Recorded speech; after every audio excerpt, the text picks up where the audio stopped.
Zvamanje manje paHarare mariro. Government iri busy kupwanya ma-illegal structures. But why vachizomapwanya kana apera? Vanodii kungobata vanhu vasati vaenda kure, vanhu vachiri kuendesa maplans avo kucity council, vongogara vati aiwa hazvichaita, pane kuaprova land pamwe chete nemabuildings anenge avakwa, vomirira kuzopwanya project yatopera. It's so sad. Panenge pashanda mari kuti munhu ange achivaka a 9-roomed house ine matiles yakapendwa yakaplastwa ine zvese, ine everything, masolar and dural, zvese zvopwanywa. Munhu anenge ainvesta ati maybe life yevana vangu kana kuti life yangu ichange yakanaka, ndogarawo pasina kana maproblems, pasina anondinetsa, panenge pachiti pangu. Welcome back to my channel. If this is your first time, please ndinokumbira kuti ungobaya button rekusubscribe, then turn on the notification bell kuitira kuti usarasikirwe nema-updates andinodzoka nawo pano nguva nenguva. Uye musakanganwewo kufollowa our Facebook page redu rinonzi Zim Witness TV. I thank you nesupport yamunotipa zuva nezuva, nguva nenguva patinenge tichikupai nyaya pano.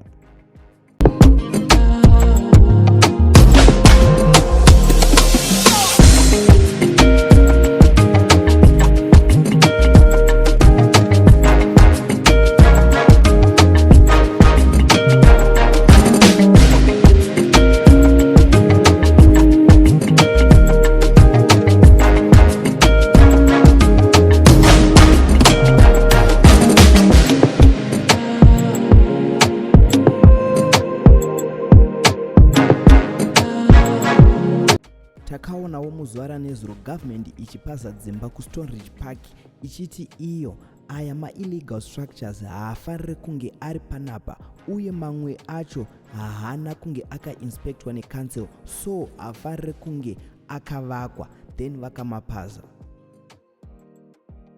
Then today pazoita chimwe chishamiso chinonzwisa tsitsi uye chinotyisa munzvimbo yeBelvedere, apo city council yauya zvakare ichipaza dzimba ichiti hapafaniri kunge paine dzimba, uye dzimba idzi hadzisi pamapepa, uye malendi nemastands aya haasi pamapepa, so munofanira kunge muchipwanyirwa muchibviswa.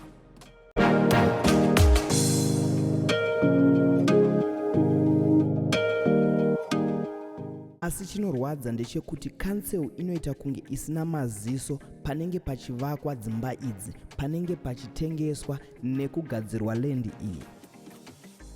Vanozomirira havo vanhu vapedza ndo pavanoda kuzouya like this vachipwanyira vanhu. Look at now, vanhu vazhinji vakapwanyirwa dzimba like kuStone Ridge vari kutonaiwa, havana kwekuenda kutaura kwatiri kuita, uye vapwanyirwawo muzuva ranhasi kuBelvedere havatorina kwekuenda, vakwanisa kungoburitsawo tunhu tukushoma. But chitarira kudhura kunoita zvinhu nemetirial yakashandiswa pakuvaka zvivakwa izvi, unongoona wega kuti mhepo dzakasimuka, kanyika kedu aka kanopisa, kanorema.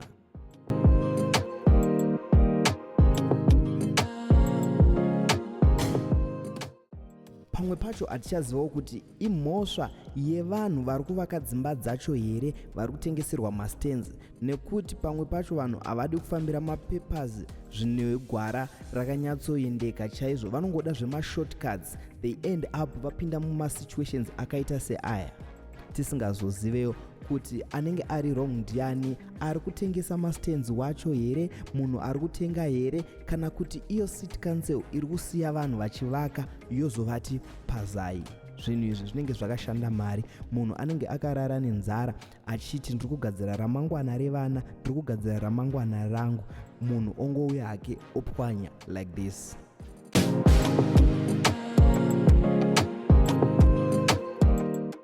But my question is, why government or council ichi-approva ma-residential stands panzvimbo yavanoti aite?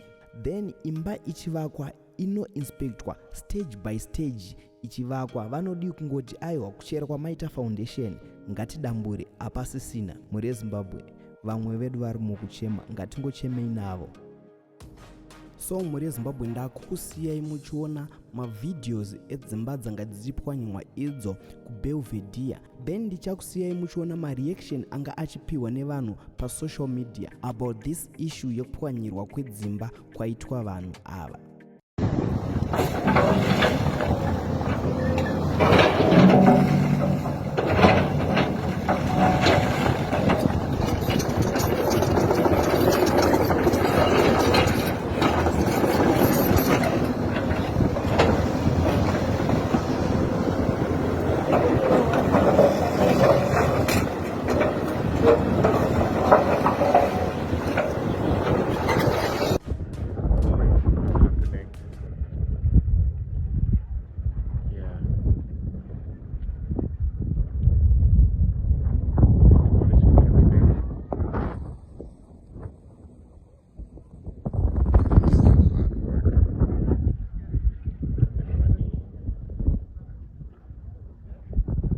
Police is very nice.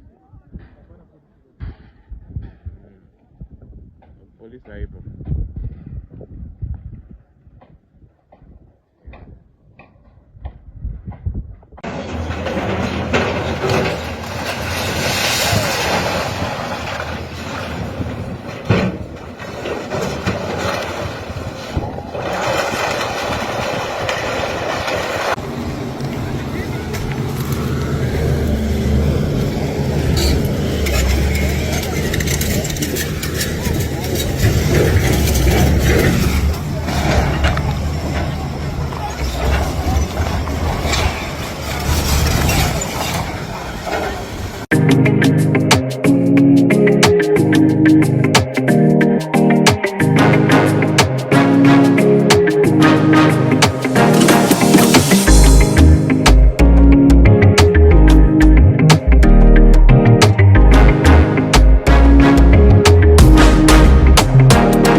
mangozvionerawo mega kuti zvanga zvakamira sei, chii chiri kuitika.